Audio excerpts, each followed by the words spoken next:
দলীয় নেতাকর্মীদের সাথে শুভেচ্ছা বিনিময় করলেন খন্দকার সেলিম জাহাঙ্গীর। এস এম রুহুল তারাশী সিরাজগঞ্জ জেলা প্রতিনিধির পাঠানো ভিডিও তথ্যচিত্রে দেখুন। তাড়াশ উপজেলা বিএনপির সাবেক সফল সভাপতি, সিরাজগঞ্জ জেলা বিএনপির সাবেক উপদেষ্টা, সিরাজগঞ্জ ৩ আসনের বিএনপি মনোনয়ন প্রত্যাশী, সিরাজগঞ্জ জেলা বিএনপির সম্মেলন প্রস্তুতি কমিটির সদস্য নির্বাচিত হওয়ায় দলীয় নেতাকর্মীদের সাথে শুভেচ্ছা বিনিময় করলেন খন্দকার সেলিম জাহাঙ্গীর। ২৬শে এপ্রিল রোজ শনিবার তারাজিকে সরকারি প্রাথমিক বিদ্যালয় মাঠ চত্বরে শুভেচ্ছা বিনিময় অনুষ্ঠিত হয়। এ সময় উপস্থিত ছিলেন তপন গোস্বামী সাবেক আহ্বায়ক তাড়াশ পৌর বিএনপি, আবুল হোসেন প্রামাণিক সাবেক যুগ্ম আহ্বায়ক তাড়াশ পৌর বিএনপি, ফরহাদ হোসেন সাবেক আহ্বায়ক স্বেচ্ছাসেবক দল তাড়াশ উপজেলা শাখা, সাইদুর রহমান সাবেক সদস্য তাড়াশ উপজেলা বিএনপি, PM নজরুল ইসলাম যুগ্ম আহ্বায়ক তাড়াশ উপজেলা যুবদল নেতা এরশাদ আলী রিপন তালুকদার সহ বাংলাদেশ জাতীয় দল বিএনপি তাড়াশ উপজেলা শাখা প্রতিটি ইউনিয়ন থেকে আগত বিএনপির সকল সহযোগী অঙ্গ সংগঠনের সকল স্তরের নেতৃবৃন্দ উপস্থিত ছিলেন। শুভেচ্ছা বক্তব্য রাখেন তপন কুমার গোস্বামী সাবেক আহ্বায়ক তাড়াশ পৌর বিএনপি। শুভেচ্ছা বক্তব্য রাখেন ফরহাদ হোসেন সাবেক আহ্বায়ক স্বেচ্ছাসেবক দল তাড়াশ উপজেলা শাখা। বিএনপির পক্ষ থেকে এবং তাড়াশ উপজেলাবাসীর পক্ষ থেকে আমাদের তারুণ্যের অহংকার জনাব তারেক রহমানকে জানাই অভিনন্দন।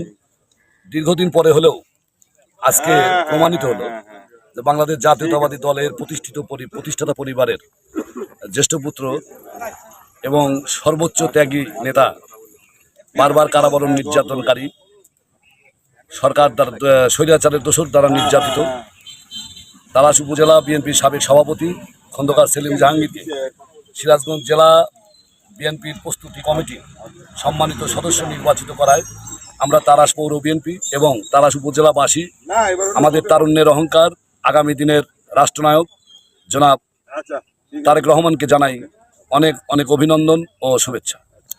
আমি আমার প্রাণপ্রিয় সংগঠন বাংলাদেশ জাতীয়তাবাদী যুবদল তাড়াশ উপজেলা শাখার পক্ষ থেকে সিরাজগঞ্জ জেলা সম্মেলন প্রস্তুতি কমিটিতে তাড়াশ উপজেলা বারবার ত্যাগী নির্যাতিত নেতা এবং তাড়াশ উপজেলা বিএনপির সাবেক তিনবারের সভাপতি চৈত্যবদন নেতা জনাব খন্দকার সেলিম জাহাঙ্গীরকে সম্মেলন প্রস্তুতির কমিটির সদস্য করায় আমি আমার প্রাণপ্রিয় সংগঠন তাড়াশ উপজেলা যুবদলের পক্ষ থেকে সবাইকে জানাই রক্তিম শুভেচ্ছা এবং অভিনন্দন।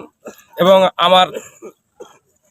আমার নেতা জনাব তারেক রহমানের তাড়াশ উপজেলা যুবদলের পক্ষ থেকে জনাব তারেক রহমানকে জানাই রক্তিম শুভেচ্ছা এবং রহমান রাহিম। সর্বপ্রথম আমি ধন্যবাদ জানাই বাংলাদেশ জাতীয় দলের চেয়ারপারসন এবং যুগ্ম মহাসচিব জনাব তারেক রহমানকে তাড়াশ উপজেলা সিরাজগঞ্জ জেলা বিএনপির সম্মেলন প্রস্তুত কমিটিতে তাড়াশ উপজেলা প্রতিষ্ঠিত বিএনপির পরিবার মরহুম আলী আকবর খন্দকারের জ্যেষ্ঠ পুত্র জনাব খন্দকার সেলিম জাহাঙ্গীরকে সিরাজগঞ্জ জেলা বিএনপির সম্মেলন প্রস্তুত কমিটিতে সদস্য নির্বাচিত করায় তাড়াশ উপজেলা, রায়গঞ্জ উপজেলা এবং সলঙ্গা উপজেলা বিএনপির পক্ষ থেকে তাদেরকে আমরা অভিনন্দন, ধন্যবাদ এবং কৃতজ্ঞতা প্রকাশ করছি। এবং সেই সঙ্গে দল যে ত্যাগী এবং সঠিক নেতৃবৃন্দকে মূল্যায়ন করছে সেটা আমরা তাড়াশ এই সম্মেলন প্রস্তুত কমিটির সদস্যদের মাধ্যমে আমরা সেটা প্রমাণিত হয়েছি। কারণ তাড়াশ উপজেলা বিএনপি মানেই খন্দকার সেলিম জাহাঙ্গীর পরিবার। বিএনপি বিগত ফ্যাসিবাদী সরকার বিরুদ্ধে যারা বারবার আন্দোলন সংগ্রাম করেছে একটি পরিবার, সেটি হলো খন্দকার সেলিম জাহাঙ্গীর পরিবার। আমরা ৩রা আগস্ট, ৪ঠা আগস্ট, 5ই আগস্টে তার সেটা আমরা কালের বিবর্তন সে স্বাক্ষর রাখতে সক্ষম হয়েছি। এবং তার ছোট ভাই ছেলে সাব্বির খন্দকারকে সেদিন ফ্যাসিবাদীর দোসররা সেদিন তাকে হত্যার উদ্দেশ্যে পিছন থেকে আঘাত করেছিল। আমরা ভাবেছিলাম সে মারা গেছে এবং খালখোলা পয়েন্টে শাহিন বাবুকে সহ তাকে মেরে ফেলেছিল আমি ফ্যাসিবাদের দোসররা। আমি বলবো যে দল সঠিকভাবে মূল্যায়ন করেছে। আমি 2019 সাল পর্যন্ত তাড়াশ উপজেলা বিএনপির সভাপতি ছিলাম। সে সময়ে এই উপজেলা সুসংগঠিতভাবে করার চেষ্টা করেছি। মাঝখানে আমি যে কোনো কারণেই আমি বলবো যে আমি দায়িত্ব না।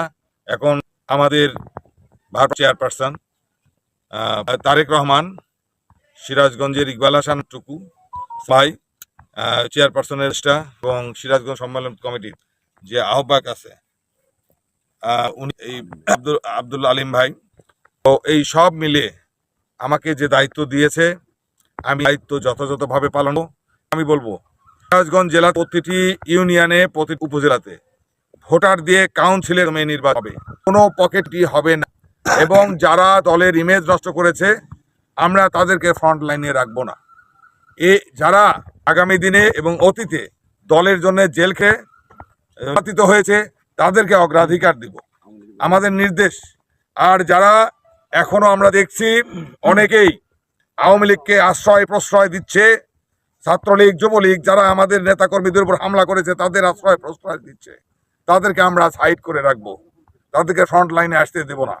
এবং এই সিরাজগঞ্জ